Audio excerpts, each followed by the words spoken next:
Hello, this is Mordred Viking, and I'd like to welcome you to this brand new series. This is, of course, a continuation of the March of the Vikings campaign, where we started in Crusader Kings II, in the age of Charlemagne, where we were the Count of Gotland. We started as the tiny little island in the centre of the Baltic Sea here. We took over Scandinavia, spreading eventually into Russia, and then down into Egypt. Then we used Egypt basically as a staging ground to get to India, and we did manage to colonise the coast of India.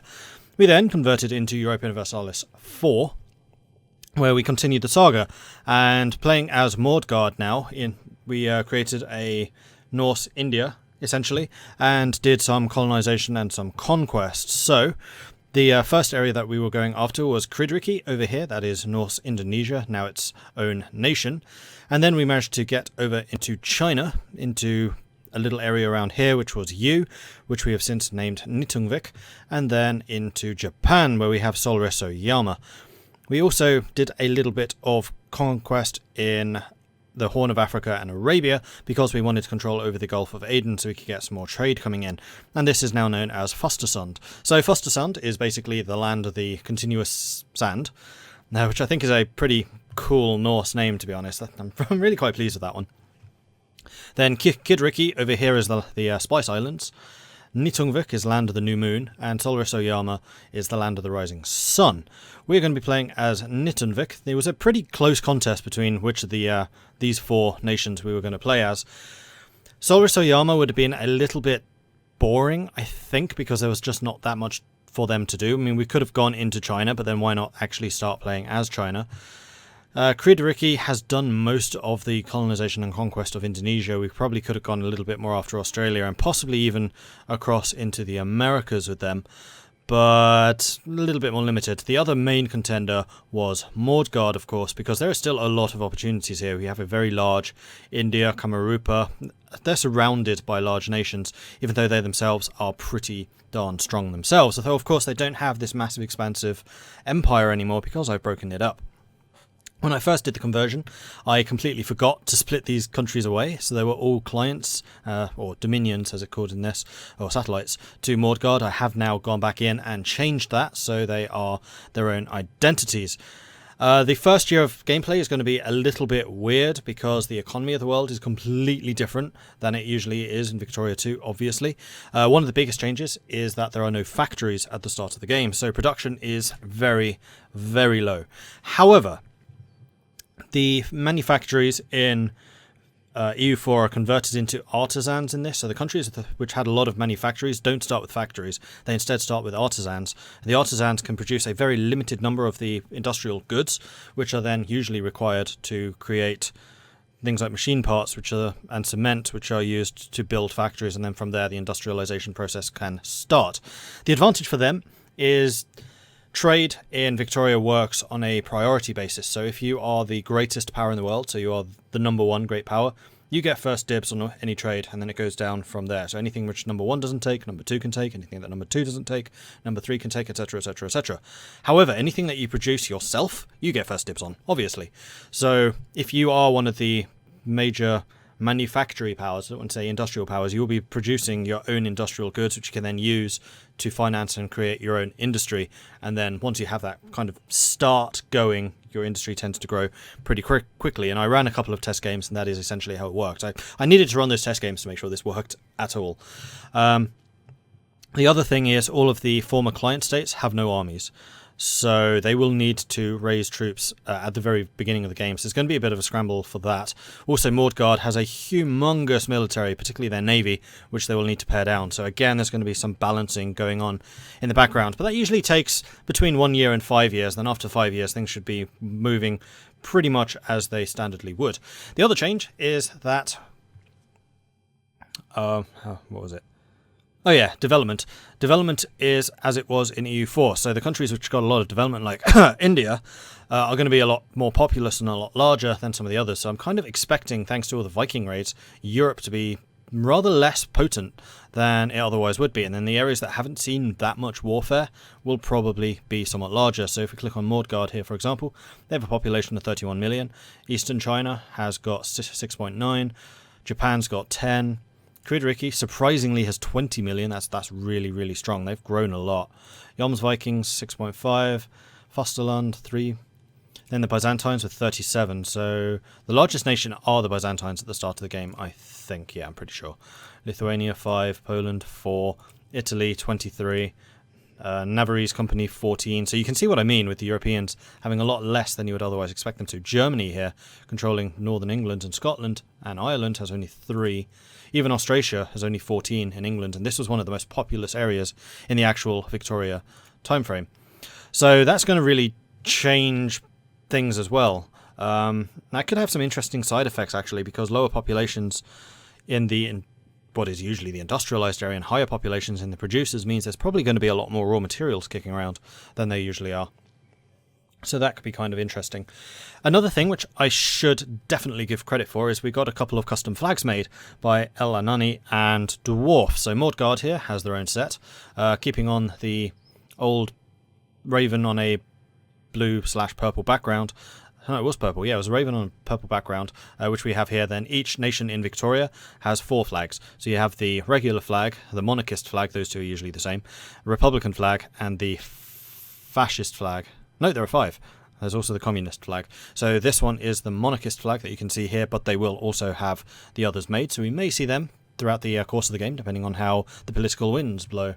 Crusader is just standard. Nytungvik has its own as well, which is very cool. I really like this one. Solar Soyama is standard. Fastrsand has their own set. I think it was just those 3. No, and Italy. Italy has one as well, made by Dwarf.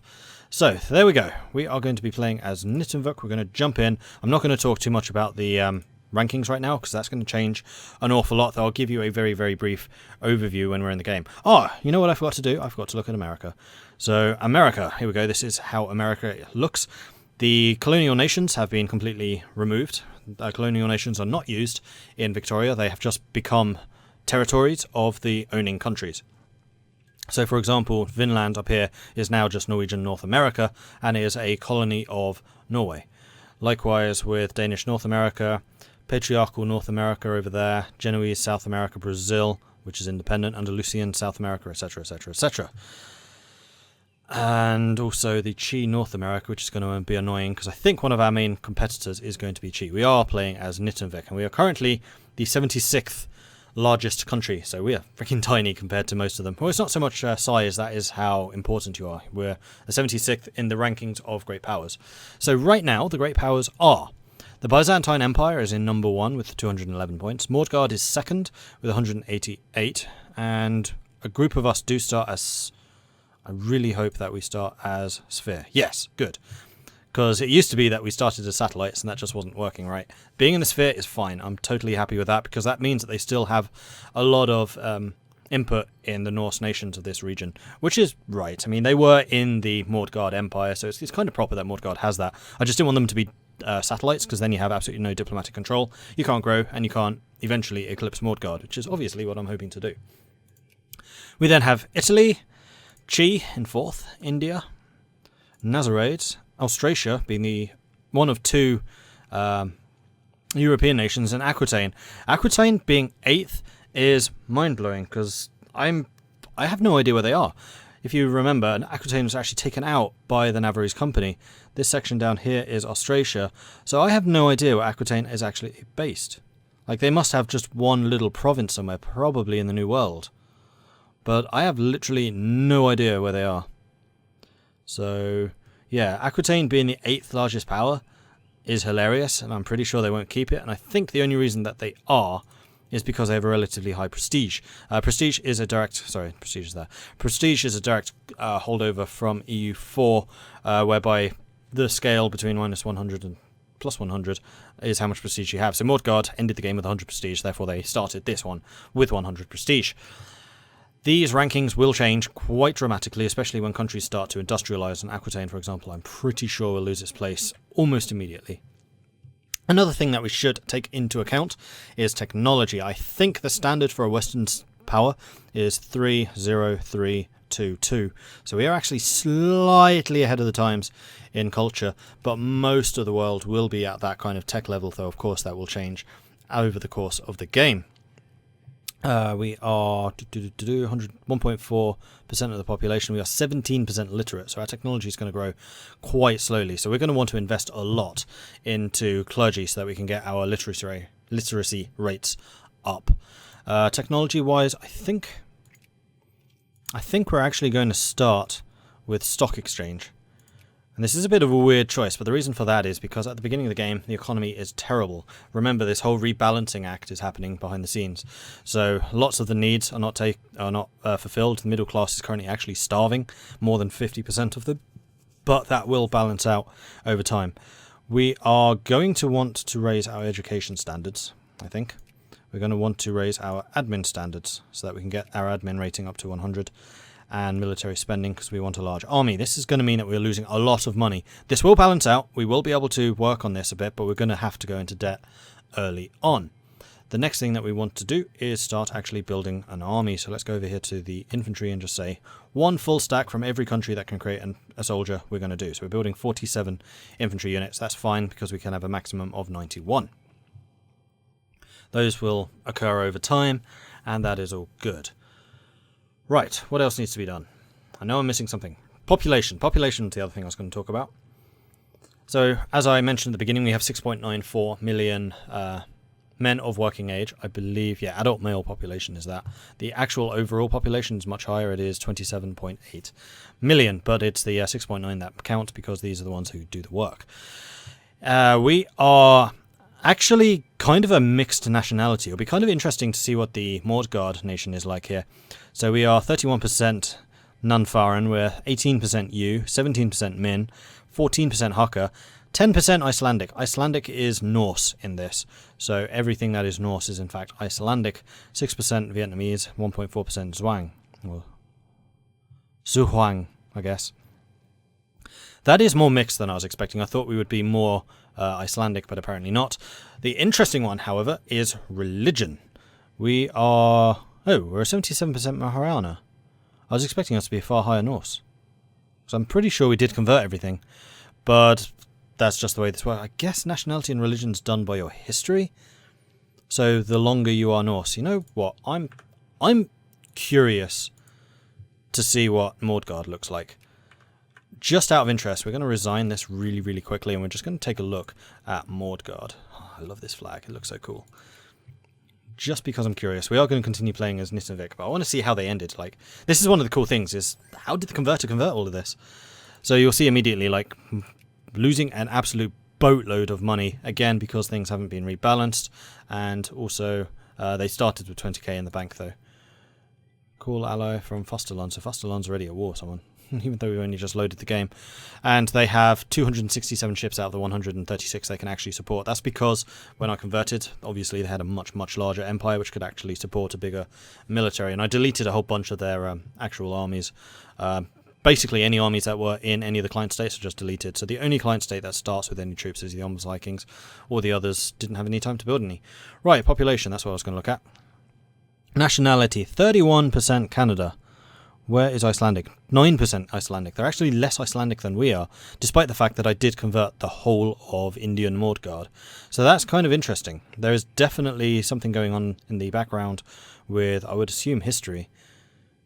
Yeah, okay, cool. And then religion, however, is 61% Norse for Mordgard. So Mordgard is a very, very Norse nation, rather than Hindu, Sunni, and Animist, which are far less, because they were Norse for a long time, and we converted them pretty early. So I just wanted to take a look at that. That's pretty cool. I like that. I like it. I like it a lot. Flag, especially when it's like blown up a bit. Looks very cool. Okay, let's load this again. It was that one, I think. I hope. I'm pretty sure.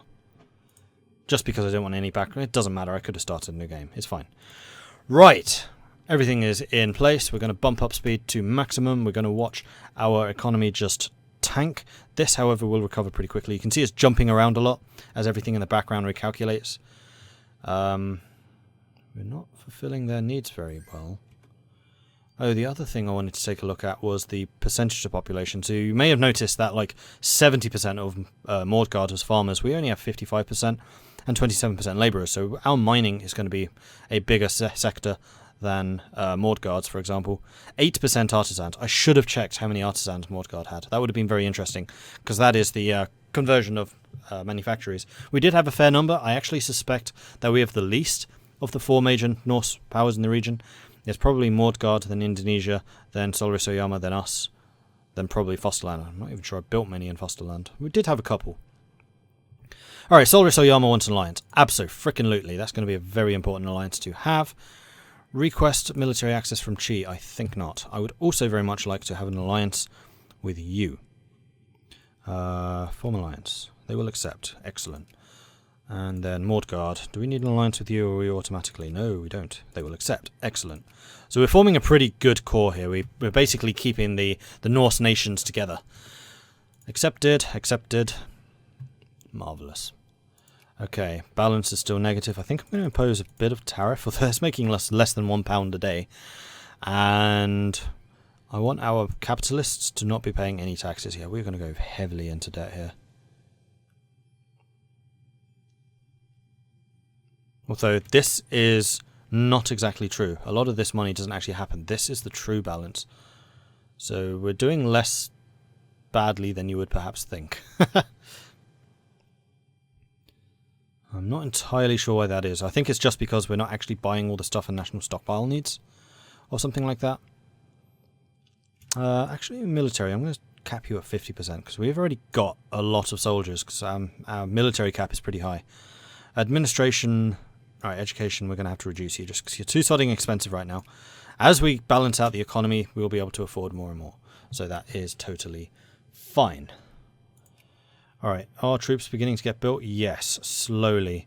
Oh, that's interesting. When I was doing my test game, and I was unknowingly in the Dominion with Mordgard, I was able to build an army very, very quickly. I guess when you're a satellite, you have closer access to all the resources than when you're just a sphere. That's interesting, I didn't realise that. We're still 76th in that list, but I think that's going to change pretty quickly. And we should definitely keep an eye on the Great Powers. Oh, we're 65 already. As we start actually building armies and building troops, that should change pretty rapidly. Mordgard's already in a war. Italy's already in a war. Chi's in a war. Austrasia's in a war. Nazaraids are in a war. Who are you fighting? You are fighting against Nazaraids. So 2 of the great powers are already fighting. Fastrsand and Mordgard. Right, you attacked Fastrsand, who then brought in Mordgard. That's a bit of cheeky on the Nazaraid side, because Fastrsand doesn't have any armies. But Mordgard has a very big army, so they should be able to edge this one. And also because Mordgard is one of the great powers, or actually Nazaraids are too, but they should have very easy access to resources to build more troops. More so than the Nazaraids. And there will probably be quite a lot of demand on small arms and things early on, because there are no factories producing it. So any produced goods will be very expensive. Not in high demand. That is surprising. Oh no, small arms. Not in high demand either. Price is plummeting. Okay, apparently the artisans are doing an amazing job at building those items. What about, yeah, machine parts are almost always in high demand in the early game, because that's the factories starting to get built. Cement is another one. Cement is a really good option to make money in the early game. You probably want cement factories and machine parts factories, though you do need a special technology to get a machine parts factory. We didn't have many capitalists, so our own industry is going to grow very slowly unless we build our own, and I don't think we can do that because we are a conservative government. Nope, we are not allowed to build factories.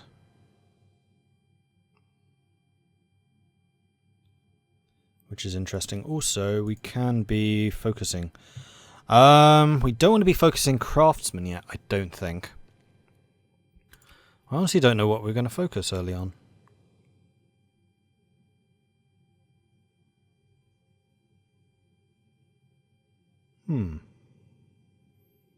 Armaments industry, probably. Yeah, we're going to encourage armaments so we can get our armies built up quickly. Because I'm a little bit worried. We're next to a massive Chi here. They will have troops, we won't. Because, again, we're a client state. We were a client state. Right. Onwards. Onwards, onwards, onwards. We are losing population because people are starving. We're not able to feed them properly. Can we see what you're not getting? So this is the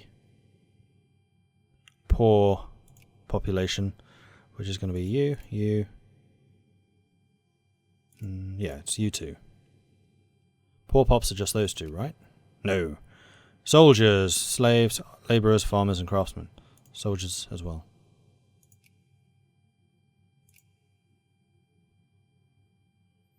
We have no craftsmen. Okay, so these are all the pole populations. We are not getting coal, fertilizer, tea, liquor, regular clothes.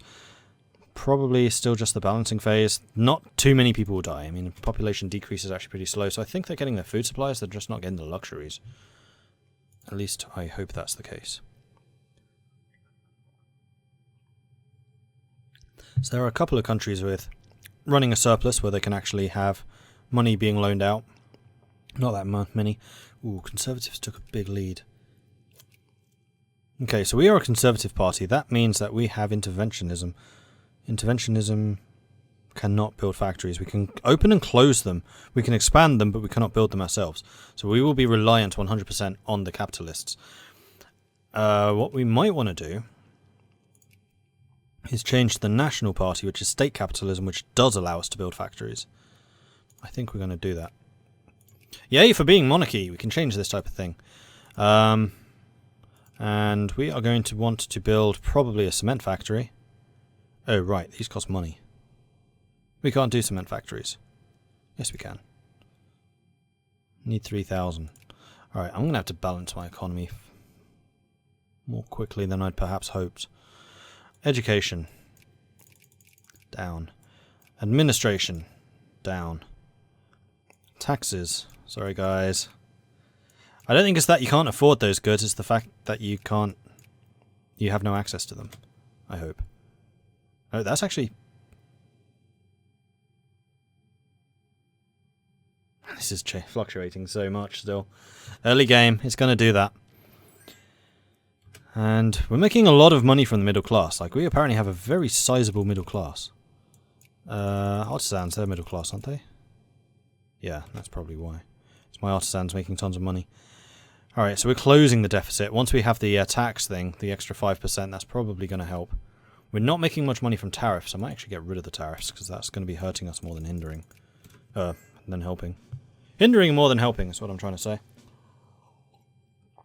Okay, the negatives are going down. Our ranking in the world is going up, and as our ranking goes up, we get more and more access to resources, which is why we're building troops faster. As we build those troops faster, our military ranking goes up, which means our overall ranking improves, and we get more access to trade. I mean, we're not a small country, it's just the fact that we had so little at the start, which has meant that we have this balancing phase.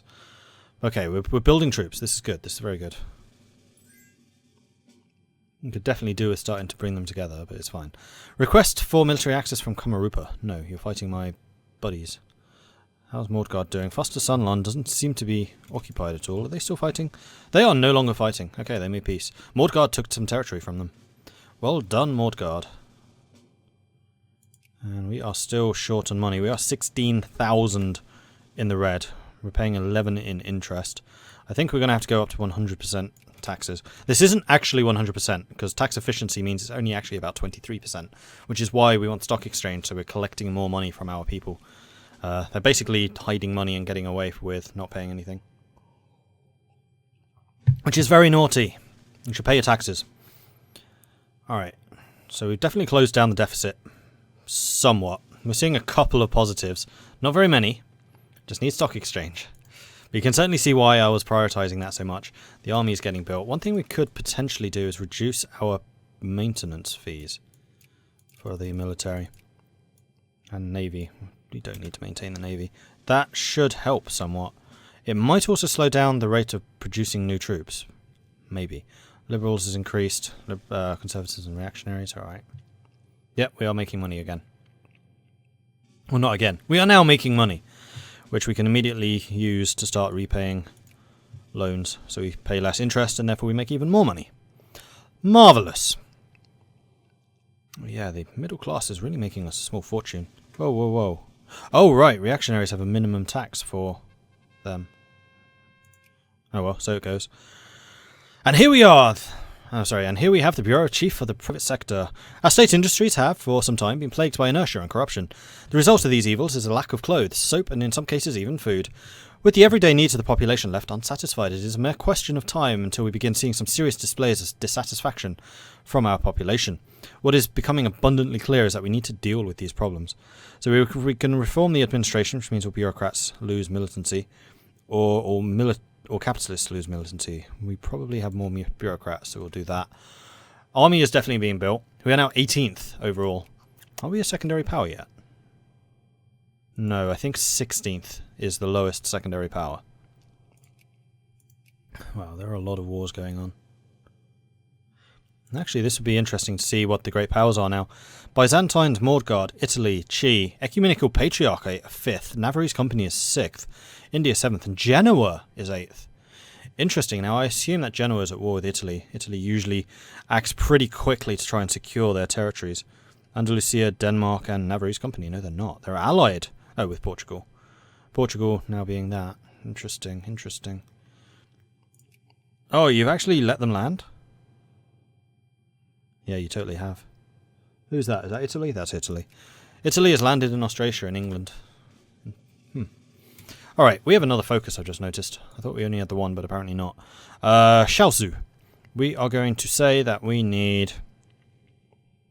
I really wish I could see what we're low on. There must be a way of seeing that. Needs, population. That's just the producers. Market activity. I